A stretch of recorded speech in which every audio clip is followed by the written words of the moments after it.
Captain Daniel Cross had seen many strange things across the galaxy, but nothing compared to what he found that day near the Draxon Nebula.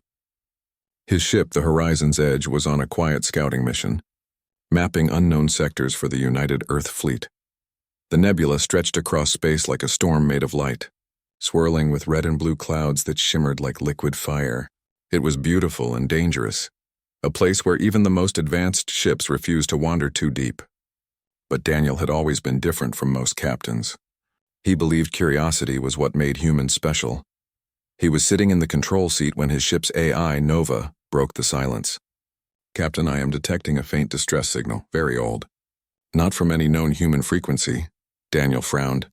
"Source?" "Deep inside the storm," Nova replied. "Signal pattern suggests an escape pod or survival capsule. Coordinates incoming." He leaned forward. "A distress call in a forbidden zone? That's either a trap or someone very unlucky." Nova hesitated before answering. "Captain, regulations forbid entry into that sector. Atmospheric instability could destroy the ship." Daniel smiled slightly, his brown eyes reflecting the storm's glow through the glass. "You know what I always say, Nova. Humans didn't reach the stars by following the rules." Before the AI could argue, he took control and guided the ship into the storm. The lightning danced across the hull, and the air outside shimmered with magnetic fields so strong they made the instruments flicker. The turbulence was harsh, but Daniel handled the ship like an artist painting on a moving canvas. He had learned long ago that courage was not the absence of fear, but the will to fly straight through it. After 20 minutes of fighting the storm, the ship's scanners finally picked up a small metal object on the surface of a dark planet below.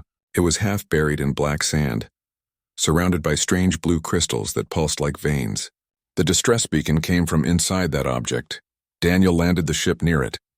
The air outside was toxic, the gravity unstable, but he didn't hesitate. He put on his helmet and walked out, his boots sinking into the black dust. Each step echoed faintly, as if the planet itself was whispering. When he reached the object, he saw that it was an escape pod, small and ancient. The hull was covered in strange markings he couldn't read. He used his tool to pry open the hatch. The smell of burned metal filled the air. Inside, he found something that made his heart skip a beat. A small creature, child-sized, wrapped in silver fabric, lay unconscious. Its skin was pale white, almost glowing, and its hair was like strands of silver. 2 small fangs rested on its lip, and its eyes, when they flickered open, were crimson red. For a second, Daniel froze. He had heard stories of the Varkari, ancient vampire-like beings who ruled an empire far beyond human space. No human had ever met one and lived to tell the story. But now one of their young lay dying before him. He looked down at the trembling child. "It's okay, little one," he said softly. "You're safe now." He lifted the child carefully and carried it back to the ship. Nova's voice sounded tense. "Captain, I'm detecting Varkari DNA. If they find out—" "I don't care," Daniel interrupted. "I'm not leaving a child to die." He placed the small alien into the med pod. The healing process began instantly, tiny lights scanning and repairing the injuries. The child's breathing steadied. After a few moments, it opened its eyes again and stared at him. "Who are you?" the child asked in a weak voice. "My name is Daniel," he said gently. "I'm human. You're safe here." The child blinked slowly. "Lyra," she whispered. "My name is Lyra." Before Daniel could respond, a loud alarm went off. The holographic projector in the control room activated on its own. A tall, elegant figure appeared, wrapped in a dark purple cloak. Her face was pale, her eyes glowing like twin rubies, and her voice carried the weight of power. "I am Queen Seraphine of the Varkari Dominion," she said. "You have my daughter. Return her, human, or your species will pay." Daniel felt the pressure in the air shift, like the hologram itself carried a storm. Nova whispered, "Captain, it's her. The Vampire Queen, she controls 3 star systems." Daniel didn't flinch. He turned toward the hologram and spoke calmly. "Your Majesty, I found your daughter in a crashed escape pod. She was dying. I didn't know who she was, but I saved her life. I will return her safely." The Queen studied him silently. Her expression softened for just a moment as she saw Lyra behind him, now awake and sitting up in the med pod. "You risked your life for my child," she said. "No human would dare enter the storm. Why?" Daniel replied simply, "Because she needed help. That's what humans do. The hologram flickered for a moment before vanishing, leaving the room silent. Nova said quietly, "Captain, that may not have been wise." He smiled. "Maybe not. But it was right." The journey to the Varkari world began. It was far beyond known space, a place filled with dangers both natural and man-made. Along the way, Daniel repaired his ship, told Lyra stories of Earth, and tried to make her laugh.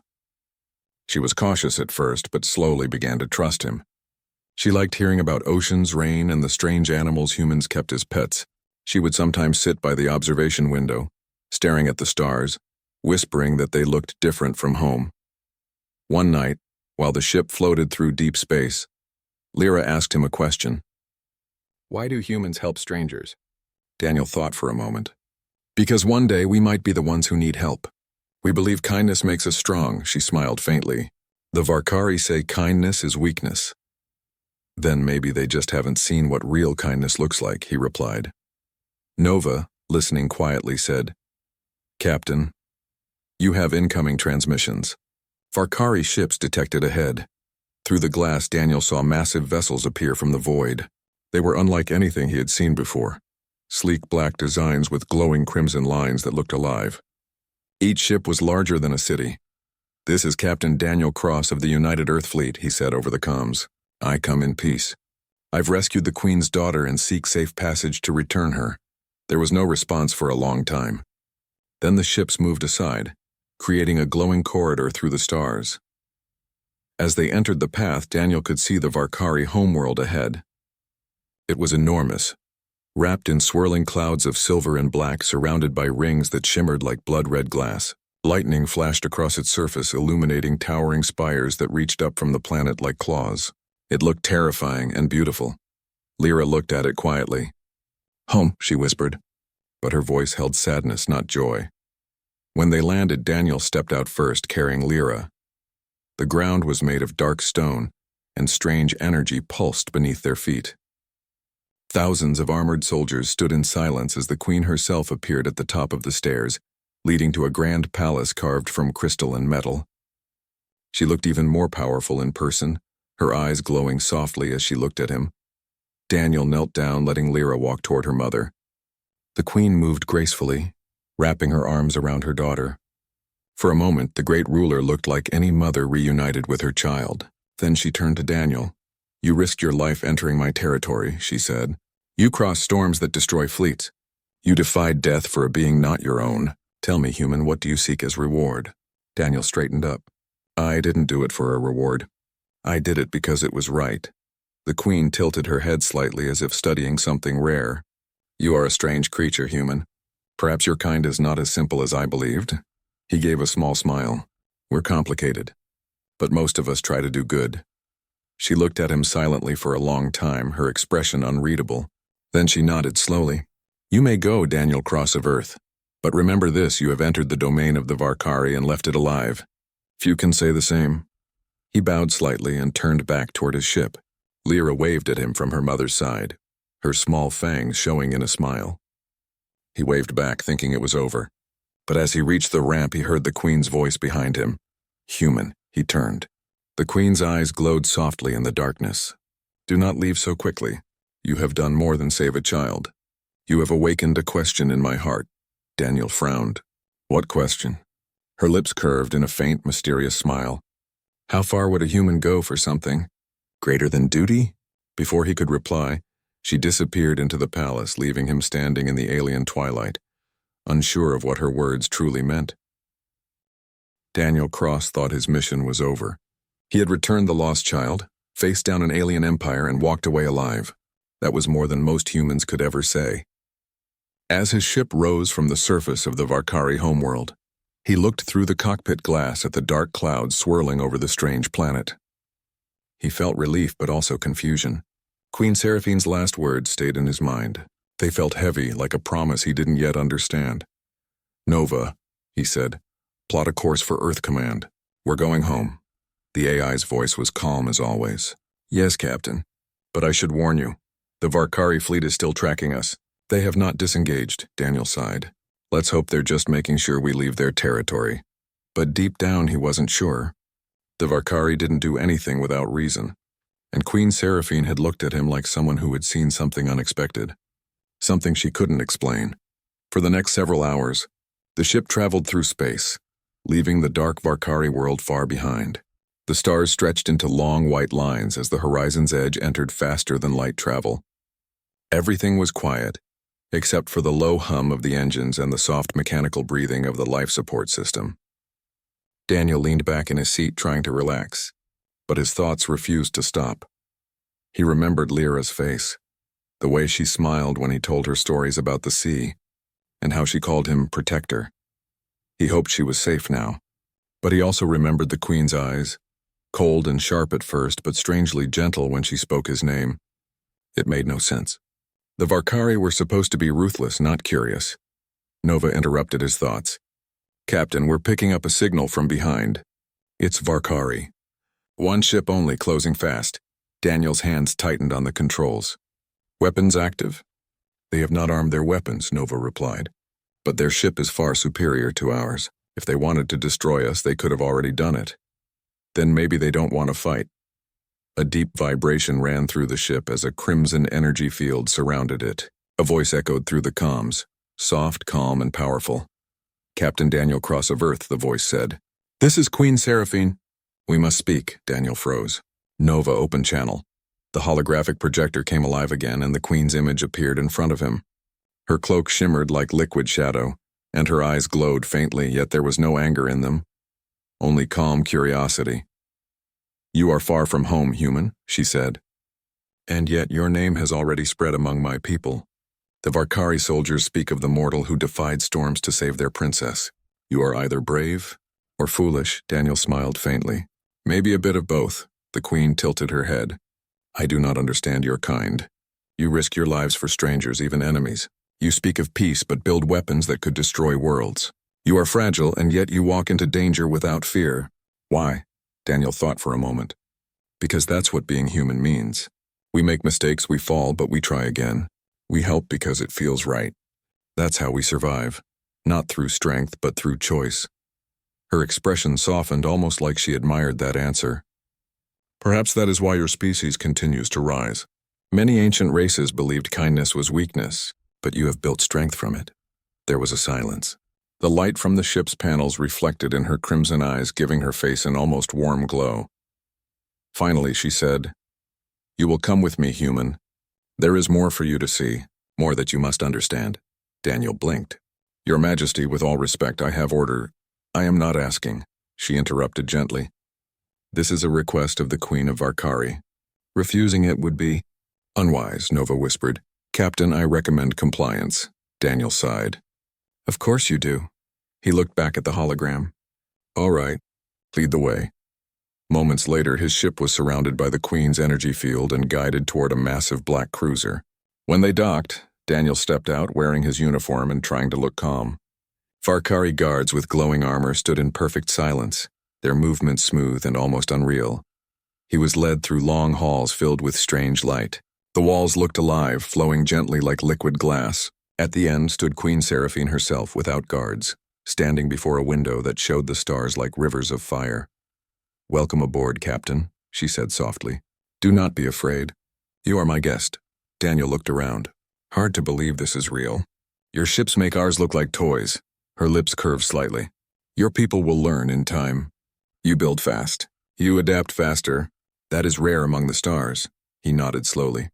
"So why bring me here?" "Because you interest me," she said simply. "In my world, mercy is a forgotten word. Our people survive by strength and fear. Yet you, a fragile being of flesh and bone, risked death to save someone not of your kind. It is different. I wish to understand it." Daniel smiled faintly. "You could just ask." "I am asking," she said, her voice calm but heavy with meaning. "Tell me, Daniel Cross, what drives a man like you?" He thought carefully before answering. "Hope, I guess. Humans have always believed tomorrow can be better than today. Even when it's not true, we act like it is. It keeps us moving forward." The Queen looked thoughtful, her gaze drifting to the stars. "Hope," she whispered. "We once had that long ago. Before the wars, before we became what we are now." Daniel watched her silently. For the first time, she didn't look like an all-powerful ruler. She looked almost lonely. After a while, she turned back to him. You will stay here for a time. I have questions and I wish to hear your answers. He hesitated. Your Majesty, I can't just disappear. My people, your AI has been instructed to contact your fleet, she said calmly. They will believe you are in safe orbit. No harm will come to you. He sighed and nodded. All right, I'll stay, but just for a while. Over the next few days, Daniel found himself walking through parts of the ship no human had ever seen. The Varkari technology was breathtaking. Alive, smooth, glowing softly as if the ship itself was a living being. The Queen showed him their archives filled with endless holographic memories of their history. He saw images of ancient Varkari before they became what they were now, bright-skinned, peaceful, full of laughter. Then he saw the wars that changed them, battles that tore their sons apart, forcing them to evolve into creatures of darkness to survive. One evening, while watching the holograms, Daniel said quietly, "You didn't choose to become this. You had to." The Queen stood beside him, her face lit by the silver light of the archives. Yes, and in saving ourselves, we lost something we never found again. Maybe you can still find it, he said. Lyra's still young.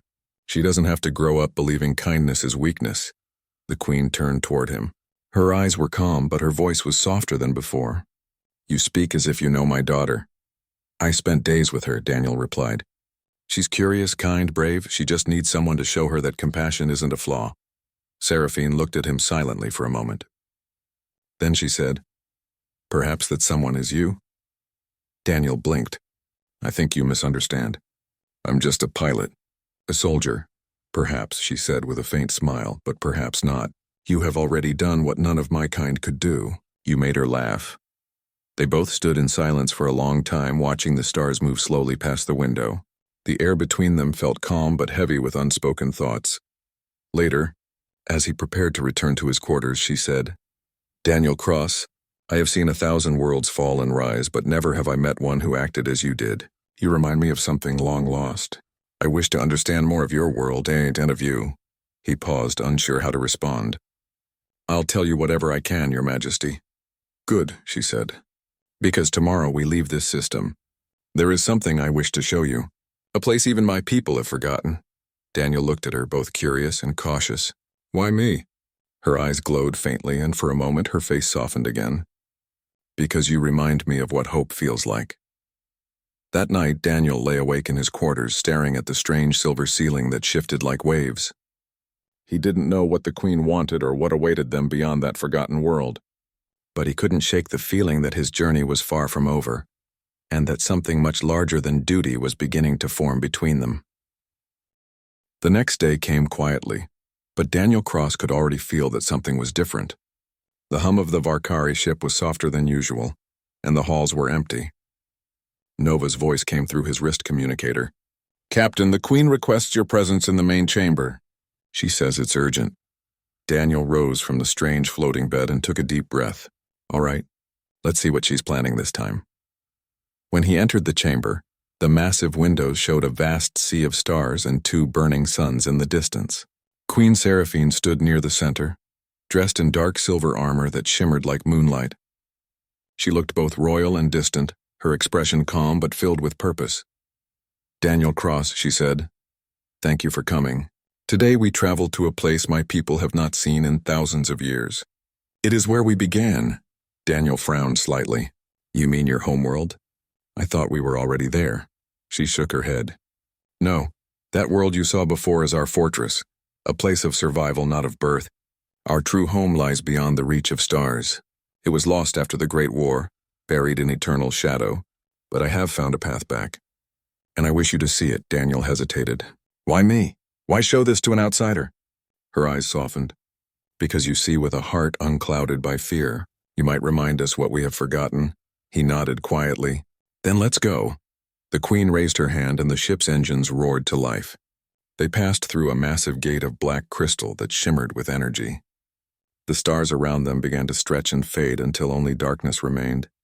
For hours there was nothing. No light, no sound, only the faint pulse of the ship.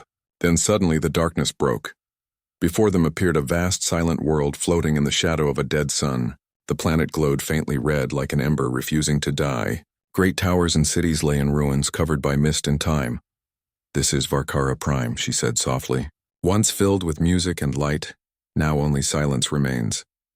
Daniel looked at the planet with awe. It's beautiful, even in death. The Queen turned her eyes to him. We once believed beauty was weakness. We destroyed our own heart to survive. But your kind, you fight to keep it alive. That is why I brought you here. They landed near an ancient structure that looked like a temple made of black stone. Strange symbols glowed faintly on the walls. As they walked inside, Daniel noticed that the air felt heavy, like it was full of memories. The Queen moved slowly, her fingers brushing against the walls. My ancestors built this place when our people still lived in the light, she said. It was here they swore to protect life, not feed upon it. I wanted to see it again, before it disappears forever. Daniel followed her deeper into the ruins. Maybe it doesn't have to disappear. You could rebuild it. Teach your people to live by those old words again. She stopped and looked at him. You speak as if it were easy. My people are proud. They fear change. They see compassion as weakness and mercy as danger. Then show them you're not afraid, Daniel said. If a human could face a storm to save one of your own, what could their queen do? For a moment she said nothing. Then she smiled faintly. You always speak with courage, Daniel Cross. Perhaps that is your greatest power. They reached the center of the temple. A massive crystal stood there, glowing softly with white light. Seraphine placed her hand on it and the air filled with a low hum. The crystal began to project images and scenes of the past. Daniel saw a world full of laughter, tall cities of silver, and a young Seraphine standing among her people. She was smiling then, full of hope. He saw how war came, fire raining from the skies, oceans turning to blood, and the stars themselves burning. The Varkari changed their bodies, giving up their light to survive in the dark. The laughter vanished. The Queen's voice trembled slightly as she watched. I was there when it ended. I was there when our son died. I vowed that no weakness would ever destroy us again. Daniel looked at her with quiet sympathy. Maybe it wasn't weakness. Maybe it was love. You tried to save them and you did. You gave them a future. She turned toward him, her expression unreadable. You see things my people cannot. You find light even in ruin. That is why I fear you. He frowned slightly. Fear me, why? Because I do not understand you, she said softly. And things we do not understand often change us. There was silence between them. Only the hum of the crystal filled the room. Then the ground began to shake. The air filled with crackling energy. Nova's voice came through Daniel's communicator. Captain, I'm detecting a massive energy buildup below the surface. Something ancient is activating. The Queen's eyes widened. No, the heart of Varkara is waking. It senses living blood. We must leave. They ran toward the exit, but the ground split open, revealing glowing red veins of energy. The temple began to collapse. Daniel grabbed the Queen's hand and pulled her forward, guiding her through falling stones and bursts of light. She tried to keep control, but even she was struggling. Nova, Daniel shouted. Bring the ship close to the temple entrance. Already moving, Captain. A large piece of debris fell from above. Without thinking, Daniel pushed the Queen aside and took the hit on his arm. Falling hard, the pain shot through his body, but he stood again, refusing to stop. They finally reached the surface just as the ground exploded behind them. The horizon's edge hovered nearby, its landing ramp open. Daniel pushed Seraphine onto the ramp, then climbed up after her. As soon as they were inside, the ship took off, rising through clouds of ash and energy. From above, they watched the planet's surface crack apart. Red light poured out like rivers of fire. Then slowly it began to fade. The dead world was finally falling silent again. Daniel collapsed in his chair, breathing hard. That was too close. Seraphine stood silently, watching the fading planet through the window. You saved me again, she said quietly. He smiled weakly. Guess I've made a habit of it. She turned toward him, her crimson eyes glowing softly. You risked your life for me, a creature of darkness. Twice now. Because you're not just that, he said. You're someone trying to make things right. That's all that matters. She stared at him for a long moment, then stepped closer. Your kind truly is strange, Daniel Cross. You walk among stars and monsters, yet your heart never changes. He looked back at her, unsure what to say. Maybe that's our only real strength. There was a soft silence. Then she spoke again, her voice low but certain. I have made a decision. My people have lived too long in shadows. If there is to be a future, It must be one where we learn to see the light again, and I wish to start with you. Daniel blinked, confused. Start with me? What do you mean? Seraphine stepped closer until she was standing only a breath away. In our tradition, when a ruler finds someone who changes their path, someone who awakens hope where none existed, they are bound to that soul. It is a bond of life and trust. He stared at her, realizing what she meant. You're asking me to— Yes, she said softly. To stand beside me, to guide me as I guide my people, to be more than an ally, to be my partner in rebuilding what was lost. Daniel's mind spun. The idea was impossible, a human and a Varkari queen, but her voice carried such truth that he couldn't deny it. I don't know if I can lead anyone, he said. I'm just a pilot, she smiled faintly. And yet a pilot saved a queen, a child, and perhaps an entire race. You underestimate yourself, Daniel Cross. He looked at her, seeing not the powerful alien ruler but a woman burdened by centuries of loss, finally daring to hope again. Slowly he nodded. If it means helping you bring back the light, then yes. I'll stand with you. For the first time, the queen's expression softened into something that looked like peace. She reached out and touched his hand gently. Then from this moment, your name will be written in the stars beside mine. Outside, the dying light of Varkara Prime shimmered for the last time. The ship rose higher, leaving behind the ruins of the past. Ahead of them stretched endless space, a place of danger, mystery, and new beginnings. Daniel looked out the window, feeling the strange calm of purpose.